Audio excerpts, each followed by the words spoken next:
올해는 원서 접수가 작년하고 달라진 게 작년에까지는 열흘 동안 접수를 했습니다. 원서 접수를. 올해는 8월 9일부터 13일까지 5일간만 접수를 합니다. 작년하고 달라진 점이 계속 해마다 10일 동안 접수했다고요. 근데 지금 약 34만 명, 5만 명이 접수를 했다가 취소한 인원이 2만 명, 3만 명 정도 나오더라고요, 해마다. 그래서 올해는 이제 5일로 단축을 하고, 왜냐하면 그 산업인력공단에서는 학교 많이 얻어놨는데 나중에 다 취소해버리면 그게 돈만 들어가잖아요, 임대료만. 그래서 이제는 올해는 5일간만 접수를 하고, 옛날 작년까지 달라진 점이 특별 추가 접수를 10월 14일부터 15일간 이틀간 합니다. 추가 접수를. 그 대신에 그건 추가 접수는 무조건 받는 게 아니라 결혼이 취소한 사람만큼만 받아준다고요. 그럼 여러분들이 시흥시에 취소한 사람 없으면 저 서울 제주도가, 작년에도 제주도가 본 사람도 있어요. 왜냐하면 빨리 접수해야 되는데 학교가 다 차고 나면 시흥시에 학교를 더 마련해 주려면 추가 접수 인원이 한 교실 학교 하나 빌릴 만큼 돼야 되는데 안 되면 안 하겠죠? 안 하면 시흥시는 못 하고, 이제 작년에 제주도에 가서 하는 분 전국에 비해 있는데 작년에 엄청나게 힘들었죠, 접수하는 게. 여러분들이 8월 9일 날 첫날 바로 접수하라고요. 8월 9일부터 13일 5일 동안 접수한다고요. 8월 9일부터. 본인이 책임지고 아마 이거 해야 될 거예요. 잘못하면 주민등록번호 이런 거 입력 잘못해버리면 본인이 다 책임져야 되죠. 그래서 인터넷으로만, 큐넷에 인터넷으로만 가능합니다, 접수를. 옛날에는 접수를 대행해주고 이렇게 했는데, 대행했다가 나중에 주민등록번호 하나 잘못 적어가지고 시험 못 보면 누가 책임지냐고요, 그거. 그러니까 본인이 책임지고 하는 게 최고 좋아요. 어쨌든 5일간, 작년까지는 10일간 접수했습니다. 올해는 5일간 접수하고, 만약에 취소한 사람이 생기면 10월 14일, 15일 이틀간 추가 접수를 한다고요. 꼭 해놨다가, 저도 백신 맞는 것도 보니까 밤 12시부터 접수, 뭐 오늘부터 접수 가능하다면 오늘 밤, 그러니까 0시부터 접수가 가능해요, 인터넷으로. 0시에 들어가서 접수하니까 벌써 20명 넘게 접수했더라고요. 여러분들도 아마 큐넷은 0시부터인지 모르겠는데요, 9시부터 이렇게 돼 있는지 모르겠는데 인터넷에 한번 들어가 보세요. 그냥 만약에 8월 9일부터면 8월 9일 0시부터 가능하다고요. 특별히 거기 시간을 9시부터 가능하다 이런 말을 안 해놓으면, 해놨는지 안 해놨는지를 거기 여러분들이 한번 산업인력공단에 들어가면 나오니까 큐넷에 아무 말 없으면 0시부터 가능하다고요. 그 백신 접종하는 거는 보니까 0시부터 접수가 예약을 가능하더라고요. 그러니까 0시 딱 되자마자 바로 해야 좋은 학교, 그 학교가 시흥시에도 있죠. 그러면 집 근처에 가까운데 먼저 빨리 선점해야 된다. 안 그러면은 다 끝나버리면 못 한다고요. 멀리 가야 돼요. 작년에 이천에 있는 분도 시흥시에 와서 봤다더라고요. 시흥시가 좀 늦게까지 작년에 됐나 봐요.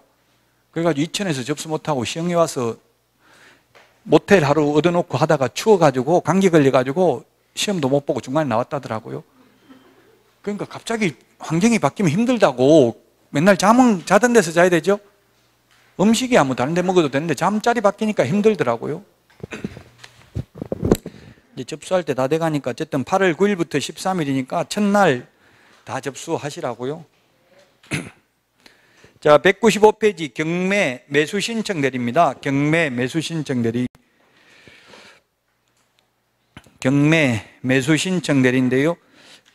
경매는 시험에 한 문제, 오늘 하는 게 실무 중에서 중개 실무가 5문제 나온다고 했어요. 그 중에 반드시 나오는 게 주택임대차, 상가임대차, 경매, 매수신청 대리 4문제는 반드시 나와요. 나머지 한 문제 하려고 지금 분묘기지권, 장사 등에 관한 법률, 농지법, 그 다음에 부동산 실권리자 명의 등기에 관한 법률, 부동산 등기 특별조치법, 뭐 그 다음에 확인설명서 작성 요령 이런 거 하는데 그 다 합해서 한 문제 정도 나와요. 지금 하고 있는 거 이게 195페이지 2문제 나온다고요. 경매하고 매수신청 대리. 근데 경매는 워낙 방대하기 때문에 이걸 다 할 수는 없습니다. 민사집행법이 330개 조문입니다. 공인중개사법 51개 조문이라고요. 공인중개사법 공부할 분량의 10배인데 시험에는 한 문제 나오고 공인중개사법은 31문제 나온다고요. 그러니까 이거는 기출문제 나왔던 거 위주로 볼 수밖에 없다고. 경매 다 할 수 없고요. 그래서 기출문제 나왔던 거 197페이지 권리분석, 이게 중요합니다. 9회 때부터 시험에 나왔는데 권리분석이 9회 때 시험에 출제됐습니다. 소재주의, 인수주의 이렇게 적어놨는데요. 소재주의, 삭제주의, 말소주의 같은 말입니다. 소재, 삭제, 말소, 인수되는 것.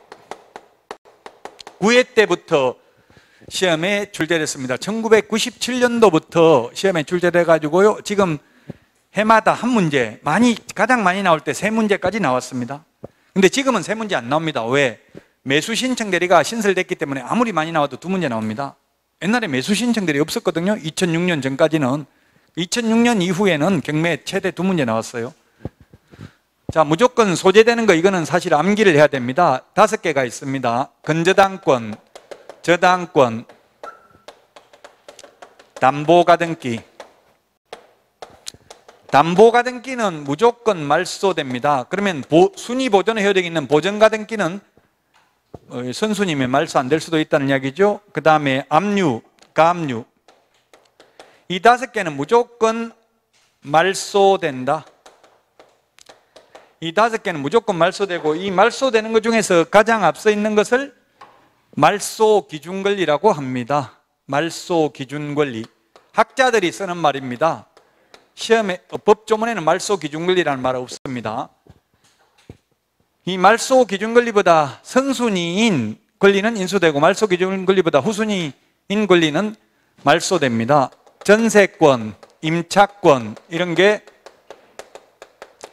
말소기준권리보다 선순위면 인수되지만 말소기준권리보다 후순위면 말소됩니다. 전세권, 임차권이 있는데, 앞에서 주택임대차보호법에서 임차권은 대항력이 있는데 아무리 대항력을 갖추더라도 경매에서는 선순위 담보물권자에게는 대항할 수 없다. 방 빼야 된다고. 이거 후순위 임차권은 단 순위에 따른 배당만 받고, 무조건 인수되는 게 유치권, 분묘기지권, 법정지상권.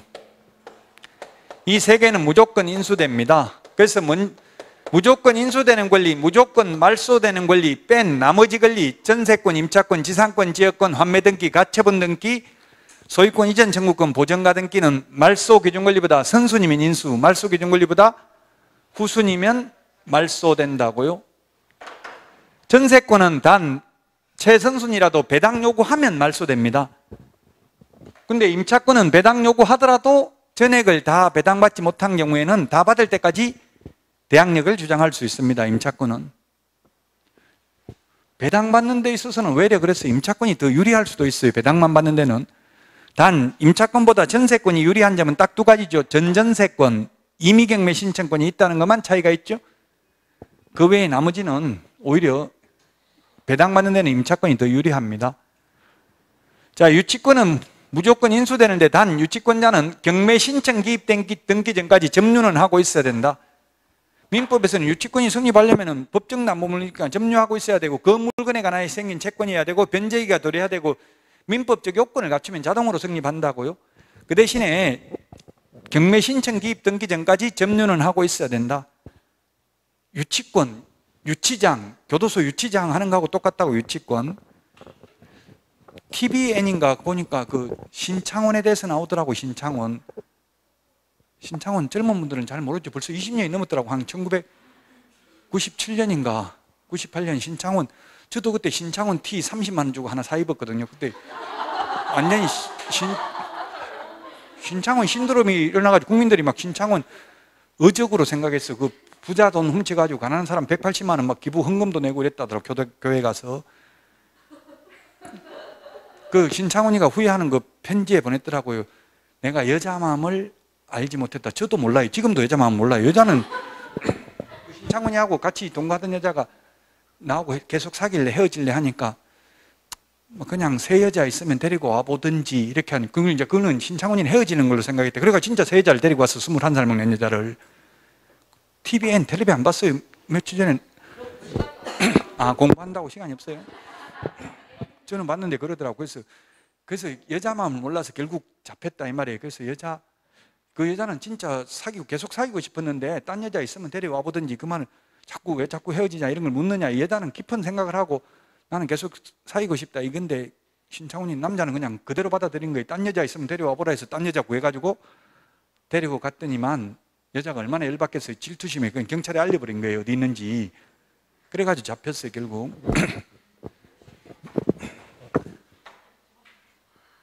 태어나기 전인지 몰라요. 지금? 아니, 지금 깜빵에 있어요, 신창훈이. 안산에 있는 사람, 그거는 딴 사람이에요, 지금.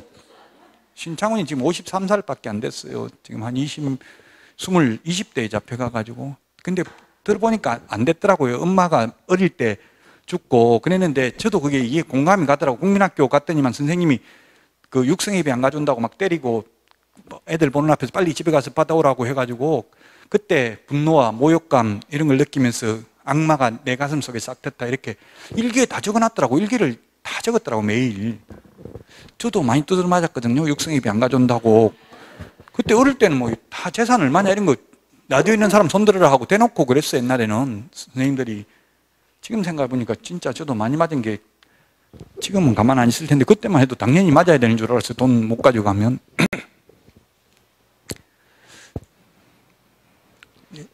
유치권, 경매 신청 기입 등기 전까지 점유를 하고 있어야 된다. 그래서 민법에서 유치권자는 물건이기 때문에 이게 세 개 다 물건인데도 불구하고 배당을 한 푼도 못 받아요. 배당을 못 받기 때문에 인수된다고 그냥 말소시킬 수는 없다는 이야기. 이거는 배당이 되기 때문에 순위에 따른 배당받고 말소된다는 이야기예요. 이거는 배당을 해주기 때문에. 후순위 권리자는 당연히 선순위 있는 거 알고 들어갔으니까 배당 다 못 받아도 말소시켜도 할 말이 없어요. 자기는 알고 들어간 거잖아요, 후순위로. 이 배당을 해주기 때문에 말소되는데 이거는 배당을 안 해주니까 인수돼요. 그래서 유치권자는 경매 신청권은 있지만 우선 면제권은 없다. 다만 강력한 우선 면제적 효력은 있다. 이렇게 민법은 정리하면 되겠죠. 자, 그래서 소재되는 권리, 인수되는 권리. 따라서 이거는 안전하죠. 이건 안전하죠. 말소되니까 무조건 낙찰받는 사람 입장에서 보면. 그 다음에 인수되는 거는 위험합니다. 떠안아야 되니까. 낙찰받은 사람이 이거 다 떠안아야 되죠. 유치권이 있으니까 이 사람 돈 다 안 내주면 안 나가고 꽉 잡을 수 있는 유치장에 들어가는 게 유치권이라고요. 유치권이라는 거 집수리 했는데 집수리비 안 주면 그 집에서 안 나가고 버틸 수 있는 힘이 유치권. 세탁물 맡겼는데 세탁비 안 주면 세탁물 안 내주고 가지고 있을 수 있는 힘이 유치권이죠. 그래서 유치권은 경매 신청권은 있지만 우선 면제권은 없다. 경매 신청 기입 등기 전까지 점유는 하고 있어야 된다. 그래서 다니다 보면은 그런 거 있던데, 길거리에 당사가 유치권 행사하고 있다, 막 플랜카드 같은 거 걸어놓고 이런 거 있죠? 그 점유하고 있다는 걸 표시하고 있는 거잖아요. 자, 198페이지 경매 절차가 있는데 198페이지 이 경매 절차가 구회시험에 처음으로 출제된 적이 있습니다. 이 경매 절차를 보면 뒤에 있는 걸 다 알 수 있는데 먼저 198페이지 메뉴에 채권자가 경매 신청합니다. 돈 받을 사람이 경매 넘기는 거죠. 경매 신청하는데 신청하려면 경매 비용을 예납해야 됩니다. 미리 납부해야 됩니다. 부동산 소재지 지방법원에. 저도 큰 누나가 지금 평촌에 살고 있는데 그 자형이 돈을 빌려줬는데 몰래 빌려줬나 봐요. 계속 안 주는데 어떻게 하면 저보고 받을 수 있냐 묻길래 경매 신청하라고 했어요. 그래서 경매 신청을 했더니만 신청하려고 하니까 돈을 내라고 하는 거예요. 예납. 이게 한 몇백만, 한 1.5% 정도 내야 돼요. 3억짜리 경매 넘기려고 하니까 1.5%면 한 450만 원 정도 내야 돼요. 돈을 미리 예납. 미리 내는 거죠. 그 돈이 없다더라고요. 그래서 제가 빌려주가지고 지금도 못 받았는데요. 다른 사람한테 그래서 돈 빌려주면 안 돼요. 누나한테 그거 달라고 계속 하기도 그렇고 포기하려니까 또 그렇고 참 애매하더라고요. 어쨌든 이 예납을 하고 경매 넘기니까 보통 돈 있는 사람은 자기 집 과천에 있는 집을 경매 넘겼거든요. 그러니까 그 돈 뭐 한 1억인가 몇천만 원, 8천만 원인가 이렇게 하던데 그거 안 갚으려다가 경매 넘어가버리면 손해보죠. 그러니까 바로 갚더라고요. 그 대신에 이자는 안 주고 이제 사정하는 거예요. 원금만 갚을 때니까 경매 좀 취하해달라.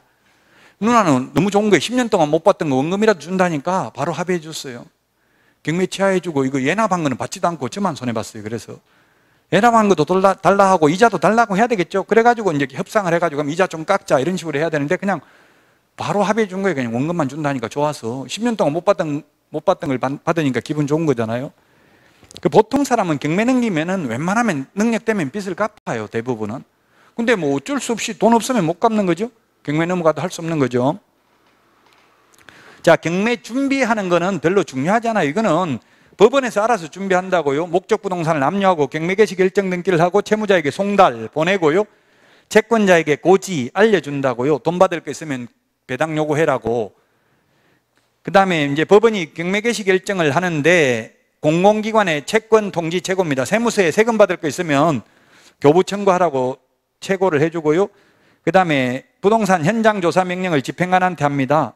그러면 집행관이 가서 이번에 시흥시 정왕동에 뉴스에 나왔던데요. 집행관이 가서 이제 강제 집행하려고 가보니까 노부부가 사망했더라. 딸이 둘이나 있는데도 그냥 죽었는데도 가만히 있었다고 나왔죠. 정왕동. 못 봤어요, 뉴스. 그 뉴스도 못 봤겠네, 공부한다고. 인터넷에 봤어요. 어쨌든 뉴스에 나왔더라고요. 그럼 갑자기 뭐 당뇨도 있고 고혈압도 있는데 갑자기 죽어서 믿기지 않아서 그냥 신고도 안 하고 그냥 그대로 놔놓고 계속 썩고 가고 있는데 같이 살고 있더라고요. 딸들이 약간 뭐 어떻게 됐는지 한번 하여튼 그런 일이 있었어요. 왜 그런지는 모르겠는데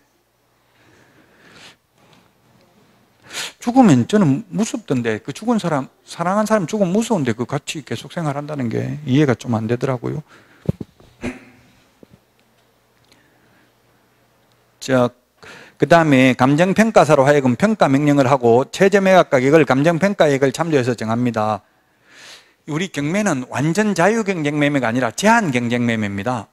그럼 경매 1억부터 시작한다, 3억부터 시작한다 이렇게 하는 거지 10억짜리 부동산을 처음부터 그냥 마음대로 써내라, 최고 높게 써낸 사람한테 팔겠다, 완전 자유경쟁매매는 아니라고요. 최저 가격을 정해서 그 금액 넘게 써낸 사람, 사겠다는 사람한테 파는 게 경매입니다. 그리고 매각 물건 명세서를 작성해서 법원에 일주일 전부터 열람할 수 있습니다. 그 다음에 이제 매각 공고를 내고요. 최초 입찰기일은 공고일로부터 2주 후로 정합니다. 법원 게시판 최초 매각기일 공고는 그 요지를 신문에 공고한다. 신문에 자 경매한다 오늘 신문에 내놓고 내일 바로 경매해버리면 참여할 수 있어요 없어요? 가서 권리 분석도 해보고 시세가 얼마나 하는지 이런 거 파악해야 되죠?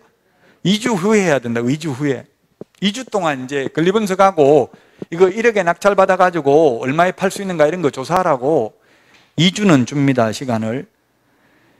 물건자료 열람을 민사과 지방법원 민사과에 가면 입찰기일 일주일 전부터 비치 열람할 수 있고요. 그리고 나서 현장 답사, 우리 법에 뭐 물건자료 열람하고 현장 답사를 해야 된다 이런 법은 없죠. 근데 실무적으로 현장에 가봐야 시세 파악을 할 수 있다고요.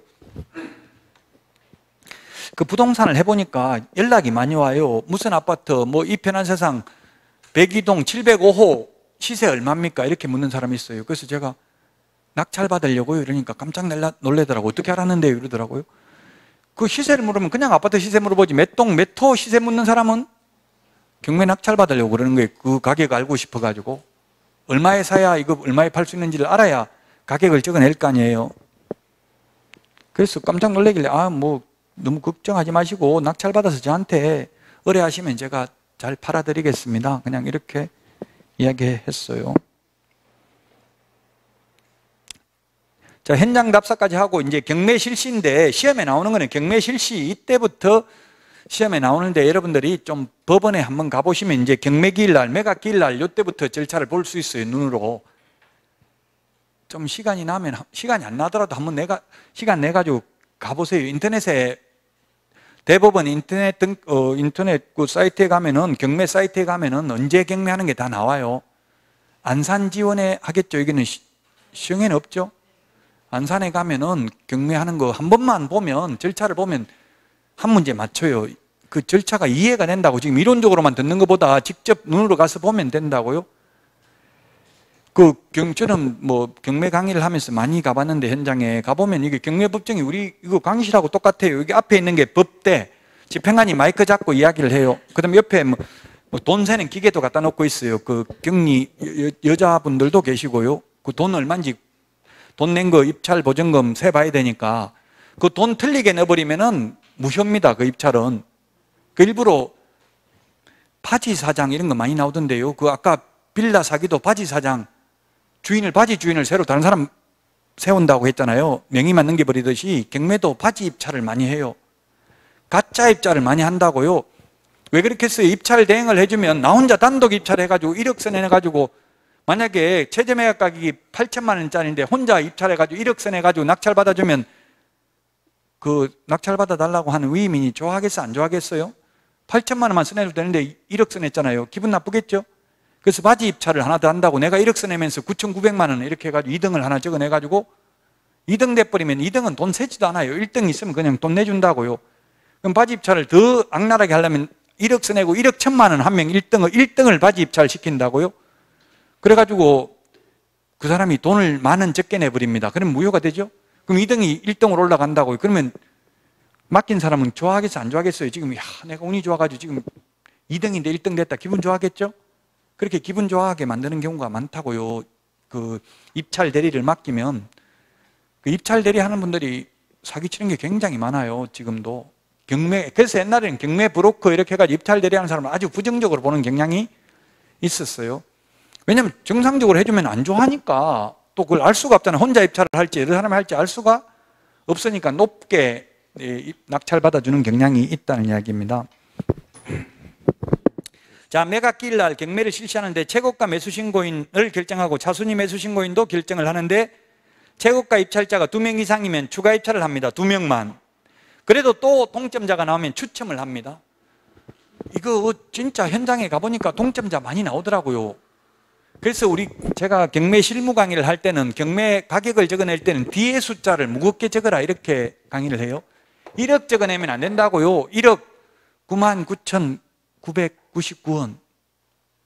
뒤에 10원짜리까지 적기 그러면 그냥 99,000원, 99,900원 뭐 이런 식으로 적으면 뒤에 숫자를 9를 적어버리면 99,000원 이렇게 적었으면 99,000원만 더 적어내면 1등이잖아요. 다른 사람 1억 적어냈으면.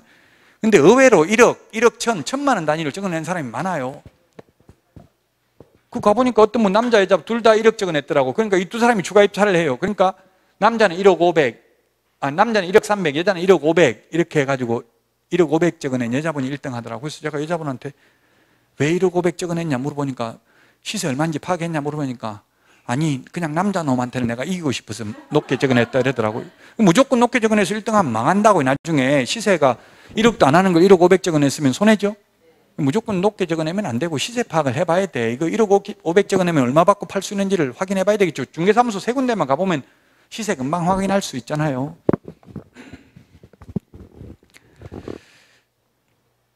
그래도 또 동점자 나오면 이제 추첨을 합니다. 계속 동점자가 나오면.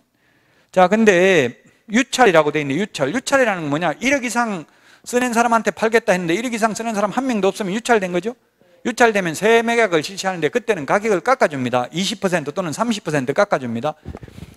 1억이 유찰되면 그 다음부터 실시할 때는 9천만 원, 9천만 원이 아니고 20% 깎아주면 8천만 원, 또 20%면 여기에서 20% 깎아주니까 6,400, 또 여기서 20% 깎아주니까 5,100입니다. 근데 공매의 경우에는 최초 매각 예정 가격에서 10%씩 깎아줍니다.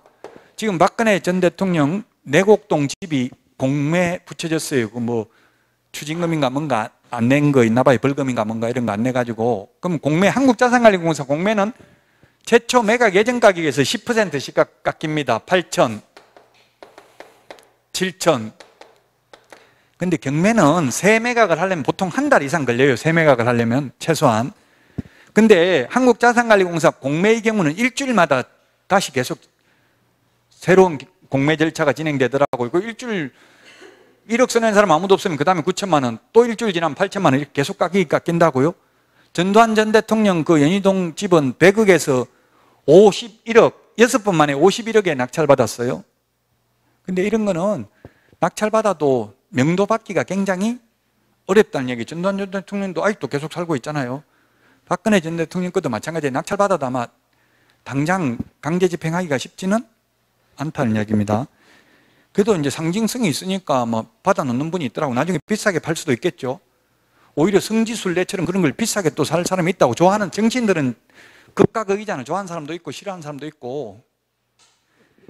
그 유튜브가 문제인 것 같아요. 유튜브 이거는 알고리즘이 문제예요. 알고리즘. 뭐 한번 봤다고 하면 계속 거기 관련된 걸 계속 추천을 해요. 그러니까 저도 뭐 이상한 거 한번 올라와가지고 이렇게 한번 보고 나니까 계속 그런 거만 나오더라고요. 그러면 보고 싶은 것만 보잖아요. 그러다 보면 사고력이 편협한 사고를 하길 수밖에 없어요. 그냥 내가 생각하는 게 전부 진실이라고 생각하는 경향이 있어요. 유튜브 보는 분들이 50대, 60대 남자분들이 많이 보더라고. 그 보면 통계가 나와 있어요. 누가 보는지도. 남자분들이 제 것도 한 80% 남자분 보고 여자분들이 20% 정도 보더라고요. 5, 60대가 가장 많이 보고 40대가 그 다음이고요. 70대는 많이 없고 20대는 한 명도 안 보더라고요. 20대는. 알고리즘이라는 게 그 AI가 계속 추천한다고 한번 보고 나면 그걸 계속 보라고.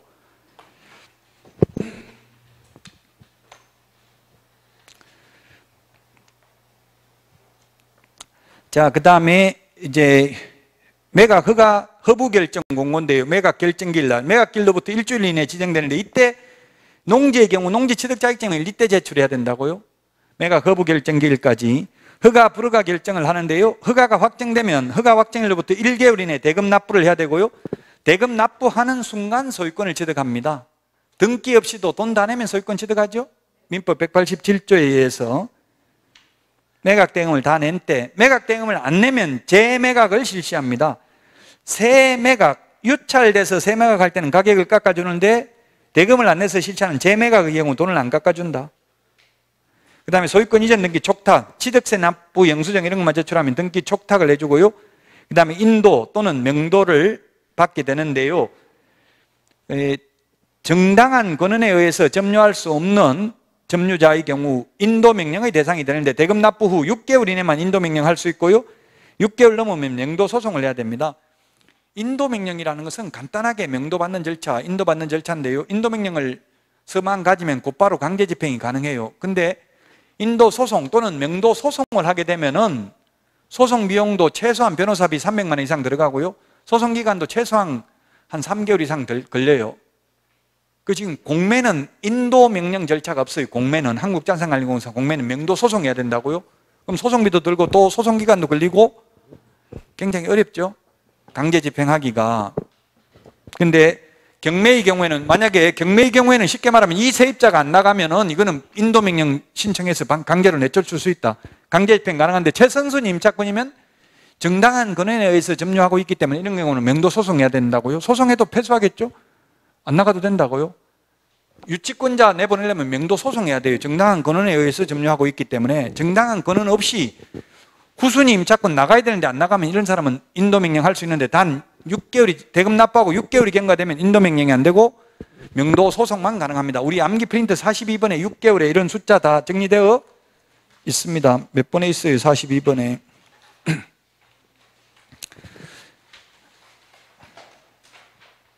42번에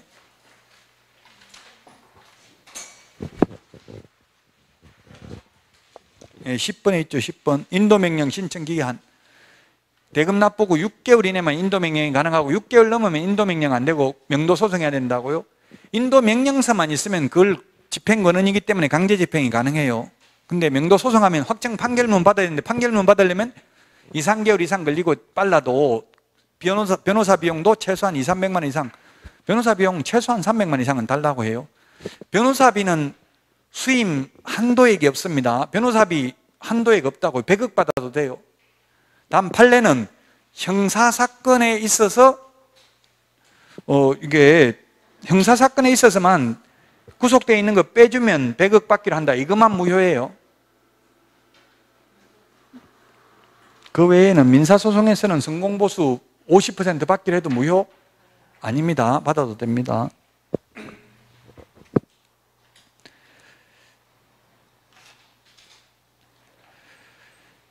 자, 그 다음에 200페이지. 200페이지, 거기에 박스 밑에 동그라미 2번, 매수 신청 보증금은 최저 매각가격이 10분의 1입니다. 암기 프린터 56번에 10분의 1에 1번에 있는데요. 이게 시험에 가장 많이 나왔어요. 매수 보증금은 최저 매각가격이 10분의 1. 항고 보증금은 매각 대금은 10분의 1이죠. 자, 그 다음에 201페이지, 시험에 나온 것만 보도록 하겠습니다. 양가로 4번, 차순위 매수 신고 2등의 경우에는 동그라미 2번에 차순위 매수 신고는 그 신고액이 최고가 매수 신고액에서 그 보증금을 뺀 금액을 넘는 때에만 할 수 있다. 그래서 기출문제에 이런 게 출제됐어요. 최저 매각 가격이 2억인데 1등을 하려고 최고가 매수 신고인이 되려고 2억 5천만 원을 써냈습니다. 여기에다가 보증금을 얼마 내냐고요? 자기가 옛날에는 써낸 금액의 10%인데 지금 써낸 금액 10%가 아니라 최저매각가액 10%만 내면 된다고요? 그러면 얼마 남았어요? 2억 3천만 원이 남았죠, 잔금이.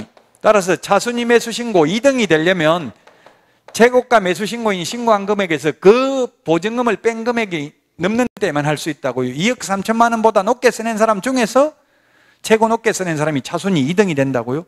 왜 2등을 뽑느냐? 1등이 이 보증금만 내놓고 잔금 안 내면 보증금 안 돌려줍니다. 배당재단에 편입합니다. 그럼 2등에게 2억 3천만 원에 팔아도 이거 1등에게 안 돌려준 2천만 원하고 합하면 1등한테 2억 5천 파는 거나 마찬가지죠. 그래서 2등을 뽑는다고요. 보증금, 잔금 안 낼 걸 대비해서. 근데 현실적으로는 차순위 매수 신고할 실익은 없습니다. 좋은 물건은 기회가 안 들어온다고요. 2등한테까지. 양가로 5번. 항고 보증금은 매각 대금의 10분의 1입니다. 매각 대금의 10분의 1.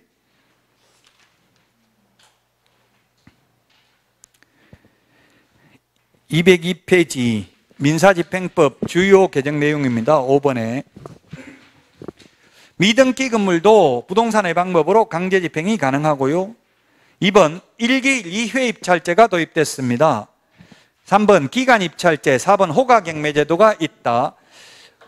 경매 절차는 경매 방법, 매각 방법은 세 가지입니다. 호가 경매, 기일 입찰, 그 다음에 기간 입찰, 세 가지가 있다. 호가 경매, 기일 입찰은 유찰되면 1기일 2회 입찰, 1기일 2회 입찰을 실시할 수 있고요. 기간 입찰은 입찰 기간을 일주일 이상 한 달 범위 내에서 입찰 기간을 주고 입찰 기간이 끝나고 나면 일주일 안에 매각기일을 정해서 매각하는 방식이 기간 입찰입니다. 시험에 매각 방식 두 가지다 X로 출제됐습니다. 세 가지입니다. 그러나 현실적으로는 호가 경매를 안 하고 현실적으로는 두 가지거든요. 그래서 헷갈리는 거예요. 호가 경매라는 건 뭡니까? 불을 호자, 가격가자 입으로 불러가면서 높여가는 방식이라고요. 한 명이 1억에 사겠다니까 옆에서 1억 천, 나는 1억 천에 사겠다. 그러니까 또 옆에서 나는 1억 2천에 사겠다. 이런 거는 현실적으로 안 합니다. 이론적으로 할 수 있습니다. 왜 안 하냐면 이걸 해보니까 전부 조폭들만 다 와 앉아가지고 1억 2천 부르려고 하니까 옆에 쳐다보고 너 입 한 번만 더 움직이면 입을 찢어버리겠다 이러니까 움직이려 하다 말고 이러니까 담합할 우려가 있다고요. 그래서 현실적으로 실시 안 합니다. 호가 경매는. 이론적으로는 할 수 있습니다. 그래서 이론적으로는 세 가지 방식입니다. 다만 유체동산에 대해서는 호가 경매를 실시합니다. 전두환 전 대통령 회고록에 그런 거 나와 있어요. 진돗개 이웃집 아주머니가 20만 원에 낙찰받아가지고 내 재산 29만 원밖에 없는 걸 알고 다시 키우라고 돌려줘서 고맙게 잘 키우고 있다 이렇게 나와 있어요. 20만 원에 낙찰됐대. 그 호가 경매했대요. 진돗개.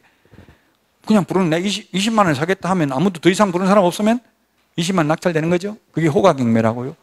기일 입찰은 호가 경매하고 똑같은데 차이점이 뭐냐면 이건 입으로 불러가고 이거는 입찰표에다가 금액을 적어냅니다. 그게 차이입니다. 유찰되면 오후에 하루에 2번 밥 먹고 한 번 더 입찰할 수 있습니다. 한 번 더 할 수 있는데 이론적으로는 한 번 더 할 때 가격은 안 깎아줍니다. 재미가 없죠. 안 깎아주니까. 그래서 현실적으로 지금 아무 데도 실시 안 합니다. 천안지원에서 실시를 했는데 아무도 2회 입찰에 참여하는 사람이 없다고요. 가격을 안 깎아주니까. 기간 입찰은 지금 서울중앙지방법원 같은 데서 하고 있어요. 그럼 부산에 있는 사람도 서울중앙지방법원 집행관 사무실로 입찰표를 보내면 된다고요? 완벽하게 비밀이 보장되는 장점이 있는데 단점은 기간이 오래 걸리니까 연체이자가 늘어나는 단점이 있습니다. 어쨌든 매각 방식은 두 가지가 아니라 세 가지입니다. 203페이지 5번 매수보증금이 옛날에는 자기가 써낸 금액 10%인데 지금은 최저매각 가격 10%다. 항고보증금은 6번에 매각대금의 10%다. 그 다음에 7번은 대금 지급 기일에서 기한으로 바뀌었다. 기한으로 바뀌었습니다. 오늘이 20 며칠인가요? 오늘 24일. 옛날에는 24일 기일 딱 정해진 날 하루만 돈 낼 수 있었는데 지금 기한 24일까지 돈 내면 되니까 23일 날 돈 있으면 돈 내버리면 바로 소유권을 취득할 수 있다는 이야기입니다. 기일에서 기한으로 바뀌었습니다. 배당 요구의 종기가 낙찰기일에서 첫 매각기일 이전의 날로 바뀌었습니다. 낙찰기일이 옛날 매각결정기일이었으나 지금은 첫 매각기일 이전의 날로 바뀌었다고요. 즉 그게 무슨 말이냐면은 이 최선순 임차권이나 전세권자가 배당 요구했는지 안 했는지 알 수 있는 상태에서 입찰에 참여할 수 있다고요. 첫 매각기일 이전의 날로 배당 요구의 종기가 정해지니까. 왜냐하면 이 사람들이 배당 요구했는지 안 했는지가 굉장히 중요하죠. 배당 요구했으면 말소되니까 비싼 가격으로 써낼 수 있지만 배당 요구 안 하면 이 사람 보증금, 전세금 내줘야 되잖아요. 낙찰 받은 사람이. 그럼 가격 계속 떨어질 때까지 입찰하면 안 되겠죠? 잘못했다가 큰 낭패를 볼 수가 있다고요. 만약에 시세 3억짜리인데 시세가 3억짜리인데 2억에 1억 싸게 낙찰 받았다고 좋아했는데 나중에 이 임차인 보증금 2억 내줘야 되면 배당 요구를 안 하면 4억에 산 거나 마찬가지죠. 그래서 배당 요구 했느냐 안 했느냐가 중요한데요. 옛날에는 배당 요구 했는지 안 했는지 모르는 상태에서 입찰에 참여했습니다. 근데 지금은 알 수 있는 상태에서 할 수 있도록 처음 매각기일 이전의 날로 앞당겼다고요. 배당 요구의 종기를. 그 옛날에는 그 골치가 아팠다고요. 배당 요구 할 걸로 입찰에 참여했는데 배당 요구를 안 해버리면 보증금 다 떼 있다고요. 보증금 내는 거 안 돌려주잖아요. 지금 최근에 뉴스 나왔는데 예를 들면 5억을 적어낸다고 했는데 동그라미를 하나 더 적어가지고 50억 적어냈어요. 그러면 이거 잔금 낼 수가 없잖아요. 지금 금액을 잘못 적어냈으니까. 이렇게 잘못 적어냈다 하더라도 보증금 돌려준다 안 돌려준다? 안 돌려준다는 게 판례예요. 잘 보고 써내라고요. 동그라미 한 개 더 적어버리면 끝이에요. 그냥. 옛날에 지금 방문가게 공인중개사법 강의하는 선생님, 지금은 뭐 다른 출판사로 갔는데 누구 이름은 명예훼손이니까 못하지만 그분도 경매해가지고 돈은 많이 벌었는데요. 뭐라고 하는 그 공동투자, 공투. 학생들한테 투자금을 해가지고 50억을 해가지고 2층에 있는 아파트 한 동을 통째로 그냥 낙찰받으려고 했었어요. 근데 한 500억 된다고요. 낙찰가가. 근데 50억 보증금을 넣었어요. 그럼 나머지는 은행 대출 받아가 잘라했는데 대출이 안 됐어요. 왜 그런지는 모르겠어요. 구체적으로. 그러니까 다 떼 있다고 그 공동투자한 학생들. 사기꾼아 하고 이렇게 했는데 사기죄로 아무도 사기죄로 고소하면 고소가 사기죄로 처벌받겠어요? 안 받겠어요? 안 받고 지금도 강의하고 있어. 다른 출판사에서. 유명한 분인데 50억 떼먹었는데 근데 제가 떼먹었다고 했지만 그분이 떼먹은 게 아니라 못 받은 거잖아요. 법원에 냈다가 못 돌려받은 거예요. 그러니까 사기가 안 되더라고. 사기가 되려면은 기망행위를 하여 재산적 이득을 취득해야 사기가 되더라고요. 얼마 전에 A채널에 에로 부부에도 나왔더라고요. 그 사기꾼아 했는데 결혼 사기친 건 사기가 안 되더라고요. 재산적 이득을 취득한 게 없으니까 사기가 안 되더라고요. 남자가 완전히 바보처럼 그 의사인데 자기 엄마 말 다 듣고 하는 그런 애가 있더라고요. 엄마한테 다 물어보고 하고 엄마 말만 듣는. 그럼 피곤해 안 피곤해? 여자는 피곤해. 그 사기로 고소해가지고 그 받아내려고 하는데 사기가 아니더라고요. 재산적 이득을 취득한 거는 없으니까. 사기가 실제로 사기 고소하면 거의 90%가 재성립이 안 돼요. 사기죄. 우리가 동네 말로는 사기꾼을 할 수 있지만 실제로는 사기가 잘 안 된다고요. 그러니까 여러분들도 공동투자는 웬만하면 안 하는 게 나아요. 공동투자 했다가 잘못하면 골치 아프다고 나 혼자 손해보면 되는데 다른 사람하고 같이 엮이면 이게 골치가 아프죠. 혼자 마음대로 할 수가 없으니까 가급적이면 공동투자는 하지 말고 혼자 본인 책임하에 하는 게 좋아요. 인도명령 아까 했습니다. 인도명령, 명도소송. 명도소송은 소송비도 들고 소송기간도 많이 걸리는데 인도명령은 그냥 판사한테 인도명령 신청하면 곧바로 강제집행이 가능하다고요. 신속한 절차가 되는데 공매는 없다. 인도명령 제도가. 단 대금 납부하고 6개월 전에만 가능하다. 204페이지 공매, 한국자산관리공사 캔코에서 하는 공매는 시험에 거의 안 나오니까 참고로만 읽어보시고요. 205페이지 매수신청 대리인 등록에 관한 규칙, 여기서 한 문제 나옵니다. 자, 매수신청 대리 업무 범위 거기 7가지가 있는데 7가지에 해당되지 않는 것, 매수신청 대리 못하는 게 뭐냐면 한마디로 말하면 소송대리입니다. 소송대리. 소송대리는 변호사가 할 수 있다고요. 명도소송, 배당이의 소송, 항고소송, 기일 변경 신청, 인도명령 신청 안 된다고. 인도명령도 소송 절차예요. 그런 거는 못한다고 대행을. 그럼 뭐 대행하는데? 입찰표 대신 적어주고 돈 대신 내주고 돈 대신 돌려받고 이런 거, 자수님 매수 신고, 자수님 매수 신고인이 지위를 포기하는 거, 공유자 우선 매수 신고 이런 것만 할 수 있어요. 단순히 서류 써내고 돈 대신 내고 돈 대신 돌려받고 이런 것만 대행할 수 있다고요? 대리권을 행사할 수 있다고요? 소송 대리는 변호사가 할 수 있다고요? 그 소송 대리는 안 된다, 한마디로 말하면.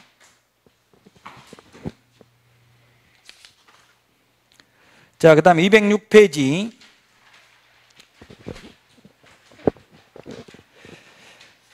이거보다 뒤에 그건 책을 한번 읽어보면 되겠고요. 뒤에 있는 거 이걸 한번 봅시다. 그 215페이지, 여기에 비교해 놓은 거, 이런 거 비교해 놓은 게 시험에 잘 나와요. 215페이지.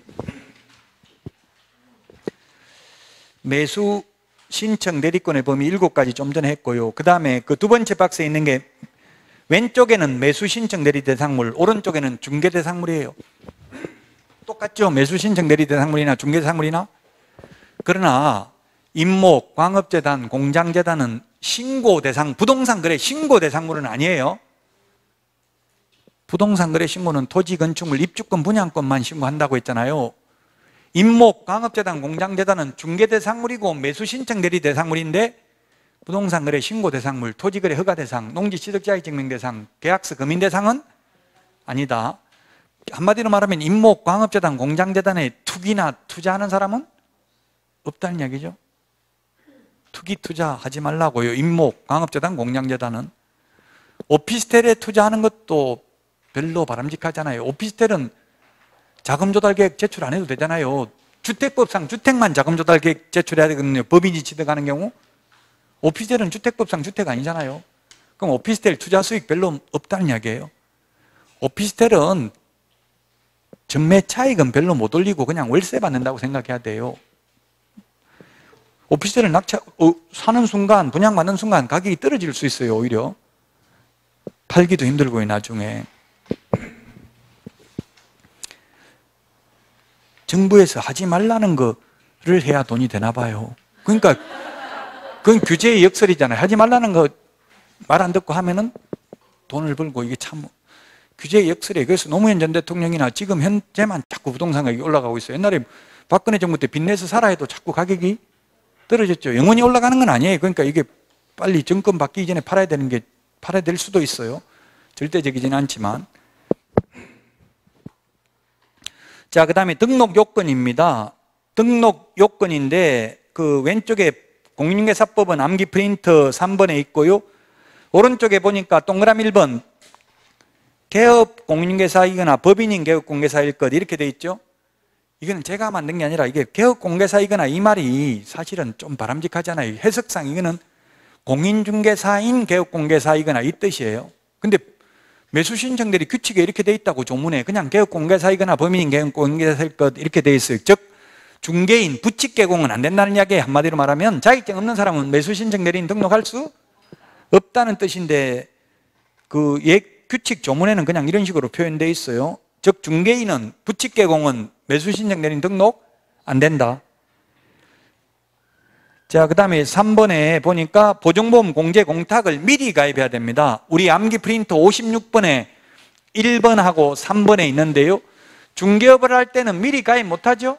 무등록 중개업자 가입 못합니다. 근데 매수신청 대리인 등록은 미리 해야 된다고요. 3번에 암기 프린터 56번에 1번하고 3번 비교하는 거 시험에 잘 나옵니다. 매수신청 대리 미리 가입해야 되고 분사무소도 미리 가입해야 되죠? 중개사무소 개설 등록할 때는 미리 못해요. 등록 통지서가 있어야 보증가입이 가능합니다. 자, 그 다음에 216페이지 매수신청 대리인 등록의 결격사유는 5가지, 중개사무소 개설 등록 결격사유는 12가지가 있는데요.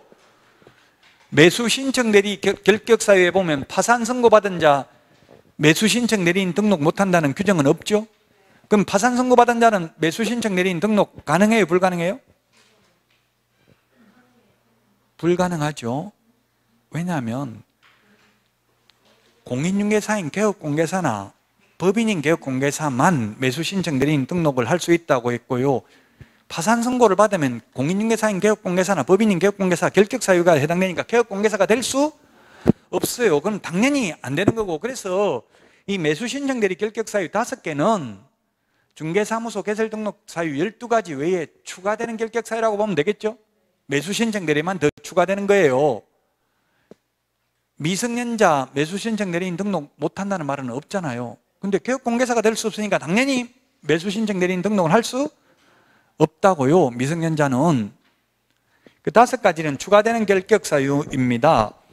216페이지 맨 위에 1번이 시험에 나왔어요. 매수 신청 대리인 등록이 취소된 후 3년이 지나지 아니한 자는 결격 사유라서 매수 신청 대리인 등록을 할 수 없는데 단 중개업 폐업 신고 또는 매수 신청 대리 폐업 사유로 등록이 취소된 경우를 제외한다. 그 중개업도 마찬가지고요. 매수 신청 대리도 사실은 있습니다. 매수 신청 대리도 이게 웃기는 게 폐업을 하면 매수 신청 대리인 등록 취소 사유고요. 휴업을 하면 절대적 매수 신청 대리 업무 정지 사유예요. 더 이상 안 하겠다고 스스로 폐업했는데 왜 기분 나쁘게 또 등록을 취소하냐 이렇게 제가 법원 행정처에 질의하니까 그래 기분 나쁘라고 한다 왜 이러더라고요. 이게 그 도입 배경을 알면 알 수 있는데 2006년도 1월 1일 날 이게 도입되면서 노무현 정부 때 조건 없이 도입을 하려고 했는데 그때 노무현 정부 때는 여소야대였습니다. 야당이 더 많았어요. 국회의원 숫자가. 지금은 여당 숫자가 훨씬 많지만 그러니까 여당 마음대로 못하고요. 야당하고 협조가 동의가 돼야 국회 통과가 됐어요. 그 야당에서 제시한 게 대법원 규칙에 의해서 무조건 하는 게 아니라 대법원 규칙에 의해서 그럼 해라. 대법원 규칙은 누가 만드는데 법원 행정처에서. 법원 행정처는 전부 법관들이 자기들이 나가면 이거 할 거잖아요. 그래서 변호사들한테 막 유리하게만 만들었다고요. 기분 나쁘면 개업공개사 하지 말라는 이야기예요. 그래서 지금 11만 명의 개업공개사 중에서 매수 신청 대리인 등록을 한 사람이 1,300명도 안 된대요. 1%도 안 된다고 채. 100명 중에 1명이나 지금 다녀보세요. 매수 신청 대리인 등록한다고 써붙여놓은 중개사무소 거의 없죠? 이렇게 만들어 놓으니까 하기가 어렵다는 이야기예요.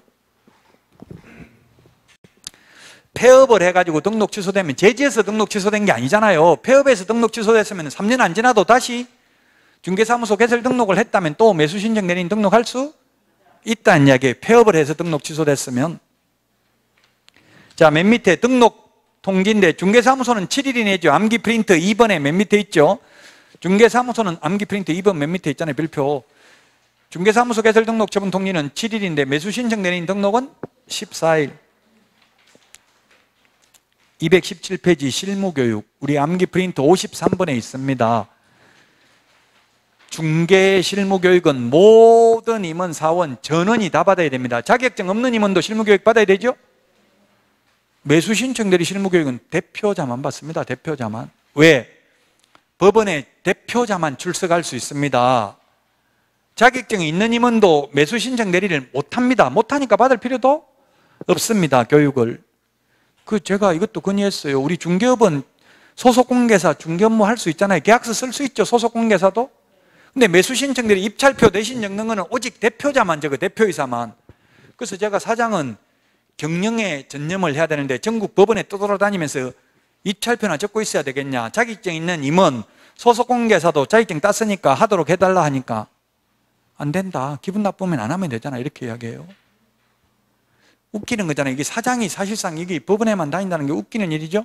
경영에 전념을 해야 되는데 그 더 웃기는 거는 우리 암기 프린트 54번에 보면은 분사무소도 매수 신청 대리 하려면 1억 이상 보전가입을 해야 되잖아요. 54번 맞나요? 52번인가? 2번이겠다. 4번이 아니고 2번이죠. 이 번호는 제가 안 보고 하기 때문에 좀 틀릴 수 있어요. 52번에 맨 밑에 있네. 까만 별표 보정 설정 금액 가로 안에 매수 신청 대리 동이라고 돼 있잖아요. 동, 한자로 같을 동, 금액 같다는 이야기예요. 그럼 분사무소 매수 신청 대리 하려면 1억 이상 가입해야 된다고요. 보증보험이나 공제나 공탁을. 근데 웃기는 거는 분사무소 책임자는 매수 신청 대리를 못 한다고요? 못하면 그래 부분 행정주에 못하는데 왜 이거 가입하면 무슨 소용이 있냐 하니까 사장이 와서 하면 되잖아 이러더라고요. 사장이 서울에 있는데 부산에 갔다 제주도에 갔다가 이거 맨날 돌아다니면서 어떻게 하냐 하니까 못하면 안 하면 또 되잖아 이렇게 이야기해요. 정말 웃기게 만들어놨어요. 저보고 왜 이렇게 불만이 많냐 인간이 세상에. 다른 사람 아무 말 안 하는데 이렇게 이야기하더라고요. 많은 사람이 건의하면 바뀔 텐데 저 혼자 말해봐야 눈도 깜짝 안 해요. 여러 사람이 계속 인터넷에 질문 올리고 이러면 답변을 해요. 민원 처리에 관한 법률에 의해서.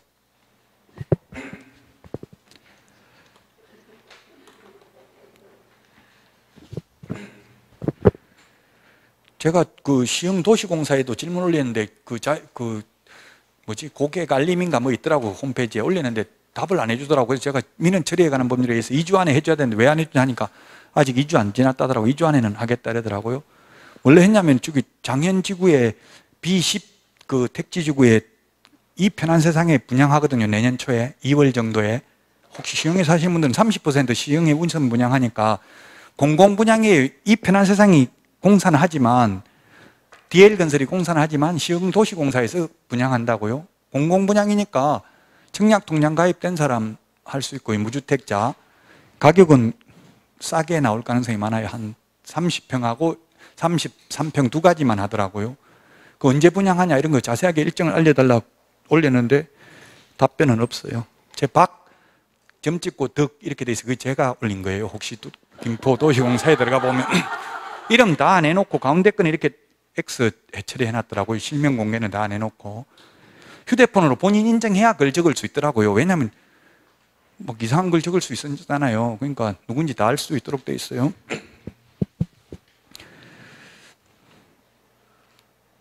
자, 그 다음에 217페이지 보정설정금액 똑같다고 했죠?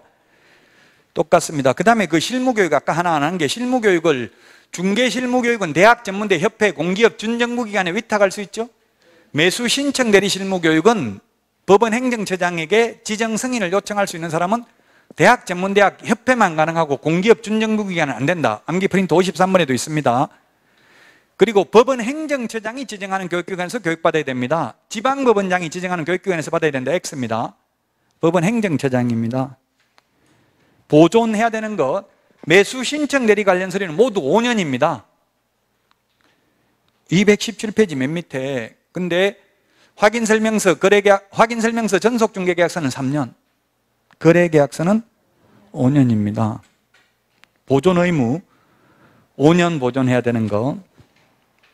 중개보수행수증이나 일반중개계약서 보존 의무 없다. 217페이지 맨 밑에.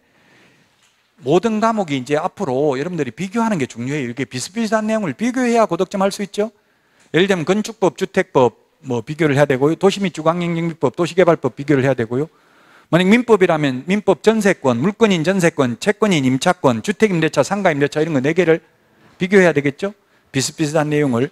지난주에 그래서 제가 법정갱신 비교하는 거 5개 내드렸고 오늘 최단기 존속기간 비교하는 거 내드렸고 이행강제금 비교하는 거 내드렸잖아요. 이거 비교를 해야 된다고요. 고득점 하려면 비슷비슷한 내용을.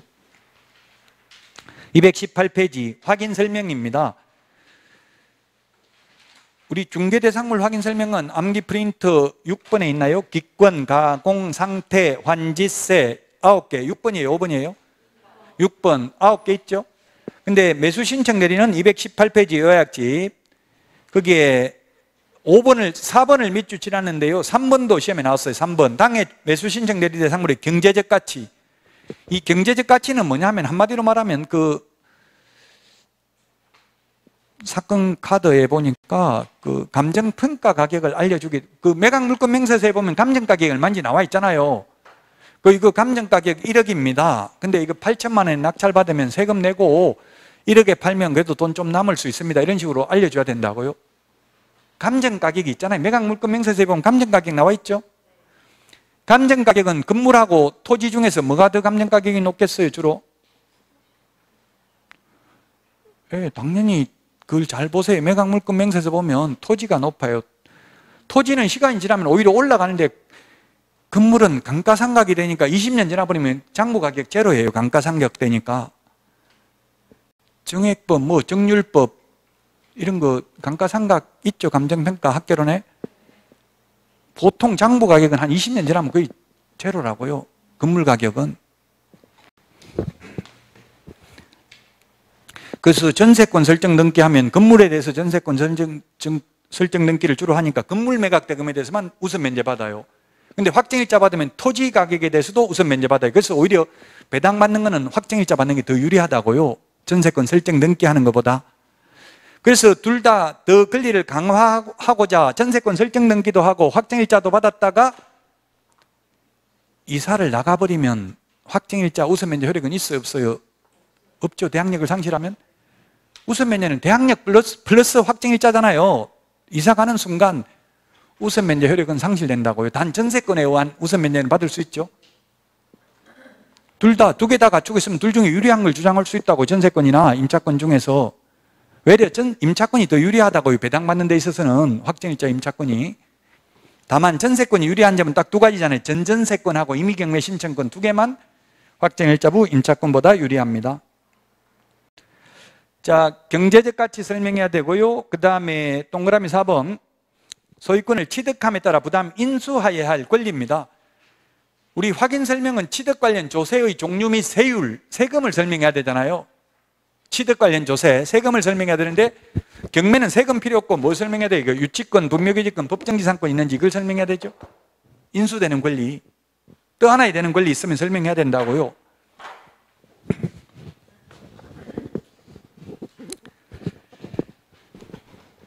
금지행위, 우리 공인중개사법은 암기 프린트 11번에 있죠. 매무, 수거, 관직, 상투, 시공시 10개가 있잖아요.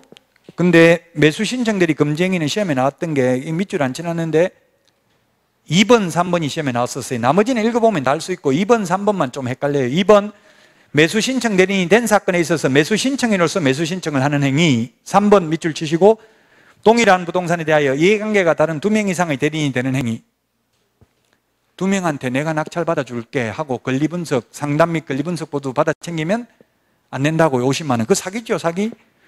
2명이 1등이 될 수 없잖아요. 똑같이 써내면 추가 입찰을 하고 그래도 또 동점자가 나오면 추첨을 한다고 했잖아요. 최종 1등 1명만 뽑잖아요.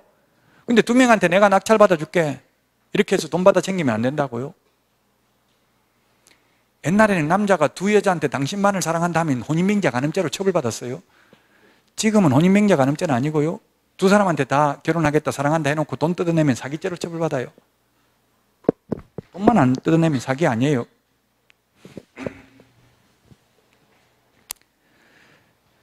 두 사람을 동시에 사랑할 수 있어요, 없어요? 가능해요. 저는 안 되던데 사람마다 다른 모양이네. 저는 쉽지 않던데. 여자는 한 사람만 사랑한다던데 그게 아니에요. 와이프가 저보고 사랑한다더만 사기네. 그럼 그건 당신만을, 그 민법에도 당신만을 사랑한다, 다른 남자 쳐다보면 눈구멍을 뽑아도 좋다, 이런 특약 효력이 있다 없다? 103조 위반입니다. 그건 반사의 질서적 행위입니다. 사람 마음은 어떻게 할 수가 없어요. 마음이 가는데 어떻게 해요? 그거는. 그런 거 특약 해달라면 해주세요. 해도 무효니까. 219페이지 보수입니다. 보수. 시험에 중개보수는 나왔는데 매수신청대리 보수는 나온 적이 없어요. 아직까지는. 중개보수는 주택 외에는 매매든 임대차는 0.9 범위 내에서 당사자 협의, 주택은 매매는 0.9, 임대차는 0.8 범위 내에서 시도 조례로 정하죠. 그 다음에 85제곱미터 이하 주거용 오피스텔은 매매는 0.5, 임대차는 0.4잖아요. 근데 매수신청대리 보수는 아직 시험에 나온 적은 없습니다. 2번, 매수인으로 된 경우에는 감정가 1% 이하 또는 최저매각 가격 1.5% 이하 범위 안에서 당사자 합의입니다. 이걸 반대로 감정가 1.5%, 최저매각 가격 1% 이런 식으로 바꾸면 X죠?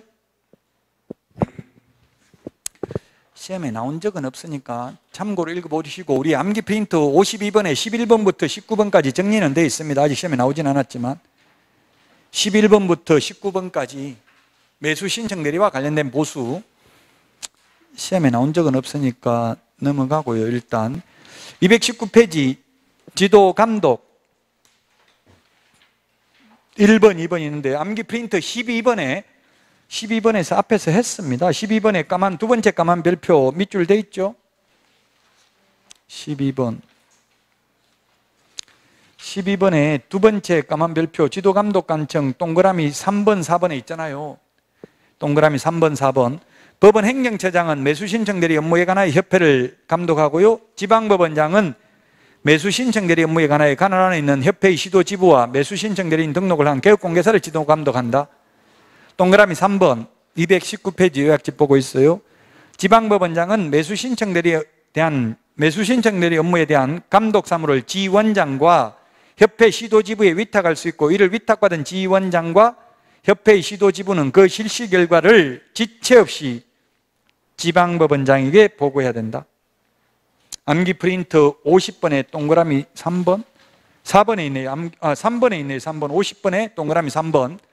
50번에 동그라미 3번이 요약집 219페이지 왼쪽 맨 밑에 동그라미 3번이라고 이게.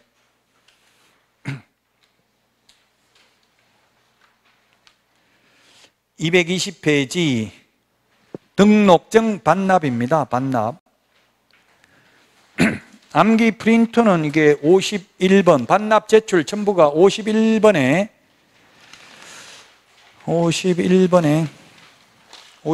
몇 번에 있어요? 사망 44, 45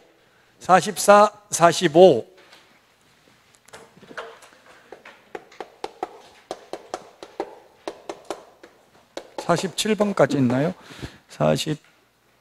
47번까지 등록증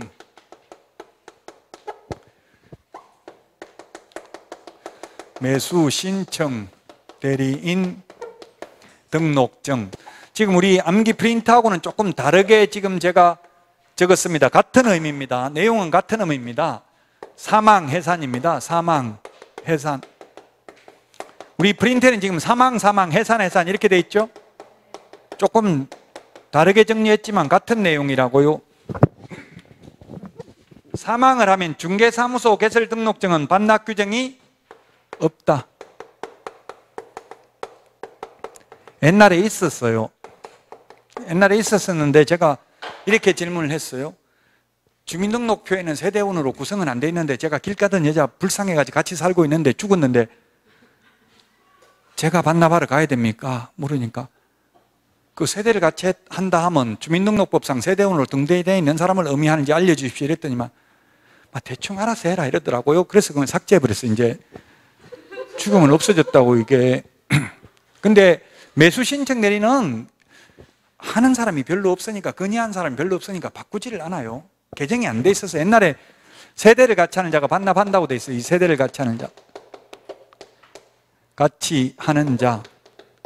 근데 현실적으로 이게 세대를 같이 하는 자가 이런 법을 알겠어요? 모르겠어요? 공인중개사 자격증 딴 것도 아니니까 몰라서 안 하겠죠.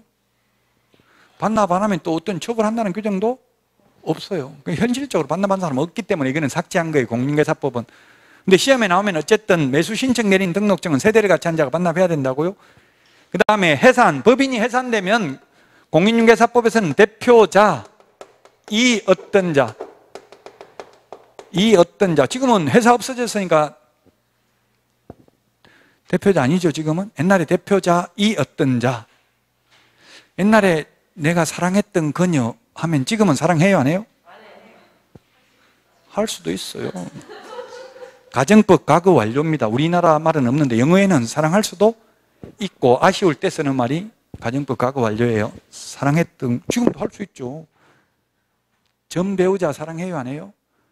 할 수도 있어. 위장이혼 했으면. 대표자, 이 어떤 자. 근데 매수 신청 내린 등록증은 매수인, 거기에 47번에 있는 암기 프린트 47번에 대표자 또는 임원 이 어떤 자, 대표자 또는 임원 이 어떤 자가 7일 이내, 반납은 전부 7일 이내입니다. 암기 프린트 39번에 3번, 4번, 5번 반납하는 거 취소 3개, 3개잖아요. 자격 취소, 등록 취소, 매수 신청 내린 등록 취소 3개만 반납하고 거래정보사업자 지정 취소는 반납 안 하죠. 그 다음에 청문도 취소 3개만 청문합니다. 자격 취소, 중개사무소 개설 등록 취소, 지정 취소 3개는 청문을 하는데 매수 신청 대리인 등록 취소는 7일 이내 반납은 하는데 청문은 안 하고 10일 이상 기간을 정하여 구술 또는 서면에 의한 의견 진술 기회를 부여합니다. 취소 3개 반납인데 지정 취소는 청문은 하는데 반납은 안 하고요. 매수 신청 대리인 등록 취소는 7일 이내 반납은 하는데 청문은 안 한다는 걸 주의하시라고요.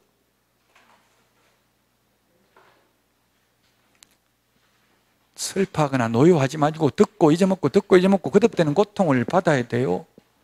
지금 오히려 다 알아버리고 명쾌하게 정리가 되면 그건 오히려 독입니다. 독이 돼요.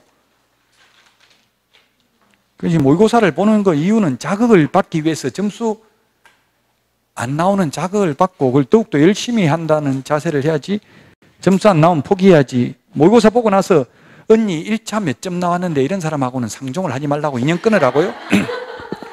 언니 1차 몇 점 나왔는데 이거는 여자분들은 뭔가 복선을 깔고 말하는 거라고. 돌대가리는 1차도 점수 안 나오는데 뭐 2차고 앉았냐, 2차 빨리 포기해라 이 뜻이죠?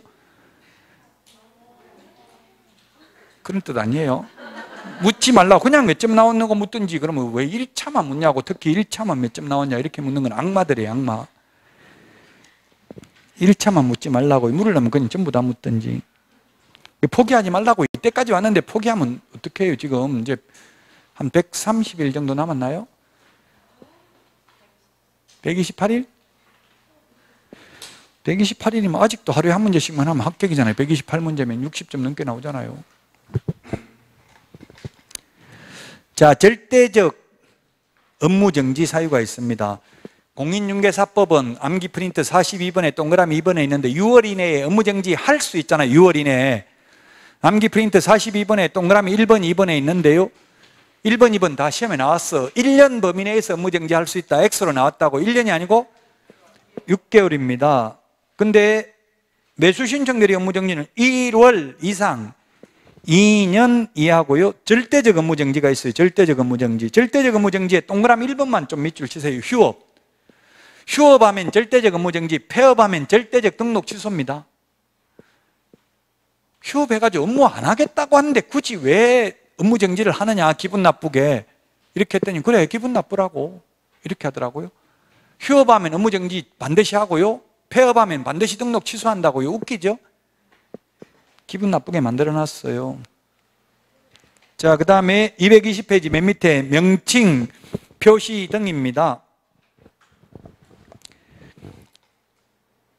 그 동그라미 2번에 보니까 개업공개사는 매수신청대리인 등록이 취소된 때에는 사무실 내외부에 매수신청대리 업무에 관한 표시 등을 제거해야 되며 업무정지 처분을 받은 때에는 업무정지 사실을 당해 중개사무소 출입문에 표시해야 된다. 출입문에 표시해야 된다. 밑줄 치라고요. 매수신청대리는 업무정지되면 업무정지됐다고 출입문에 표시해야 된다고요. 근데 중개사무소는 업무정지됐다고 중개업에 대해서 업무정지된 경우를 출입문에 표시할 의무가 없죠? 저는 이때까지 태어나서 중개사무소를 수없이 많이 다녀봤지만 한 군데도 업무정지됐다고 써붙이는 걸 본 적은 없습니다. 그래서 왜 제가 국토부 장관한테 물어봤어요. 매수신청대리 있는데 왜 없냐? 공인중개사법에는 하나도 없던데 업무정지된 거 사례가 없냐 하니까 많이 됐다더라고요. 그래서 업무정지되면 그렇게 연락 온대. 등록관청에서 앞으로 알아서 조심하세요 이렇게 온대요. 그만 조심해서 업무정지 기간 중에 업무하라는 걸 사실상 묵인하는 거예요. 국민들은 모르잖아요. 업무정지 됐는지 안 됐는지. 그럼 원래 하다 또 적발되면 등록 취소고 안 되면 계속. 그 현실적으로 업무정지돼도 업무합니다. 어떻게 하냐면 업무를 안 하고 6개월 동안 문 닫아 놔버리면 월세 계속 내야 되고요. 그 권리금 다 날아가 버리잖아요. 이제 손님 다 끊겨버리면 그 다음부터 손님 안 오겠죠. 그래서 현실적으로는 업무정지되면 합법적으로 할 수 있는 거는 업무정지된 사람 폐업하고 다른 자격증 있는 사람 놀고 있는 사람 많잖아요. 지금 우리나라에 자격증 딴 사람 개업하는 사람 많죠. 그 사람 이름으로 등록해가지고 하고 있어요. 현실적으로는. 그렇게 하려면 최소한 기본급 100만 원 이상 줘야 돼. 자격증 건 사람. 그 자격증 건 사람이 걸고 안 나오면 빌려준 거잖아요. 나와가지고 직접 자격증 있는 사람이 계약서 쓰면 불법 아니죠. 그러니까 현실적으로 그렇게 한다고요. 자격증 있는 사람 이름으로. 저한테 자격증 있는 사람 구해달라는 건 연락 많이 와요. 근데 제가 공부 잘하는 사람은 소개시키니까 거의 다 안 가더라고. 또 구한다 해놓고는 또 소개시켜주면 막상 안 가요.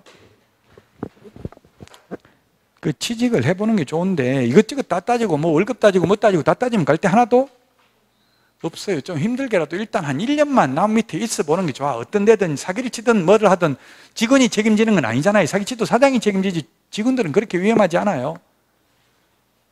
일단은 취직해 보시라고요. 월급이 적든 많든 월급 신경 쓰지 말고 1년만 해보면 답이 나와. 아, 이거 어떻게 해야 되겠다. 노하우가 생긴다고요. 두 분은 결석만 안 하면 무조건 따요. 예, 이제. 예. 근데 제가 볼 때는 조금 위험한 게 너무 지금 실력이 있을 것 같아. 제가 모르지만 좀 너무 공부를 잘해서 문제 약간 페이스 관리를 실패한 것 같아. 너무 오버페이스 해가지고 지금 어쩌면 60점 이상 나올 것 같아. 안 나오면 17점이면 무조건 합격이에요. 지금 점수가 오히려 나오면 듣는 게 짜증나거든요. 다 아는 것밖에 없으면 듣기가 싫다고요. 그러다 보면 리듬이 깨질 가능성이 많아요. 그러니까 신압으로 모르는 사이에 조금씩 하지라고 눈무리하지 말고. 자, 오늘 여기까지 하고 다음 주부터는 이제 단원별 문제풀이 하고요. 쉬었다가 잠깐 화장실만 갔다가 오늘 했던 내용 정리하고 마치도록 하겠습니다.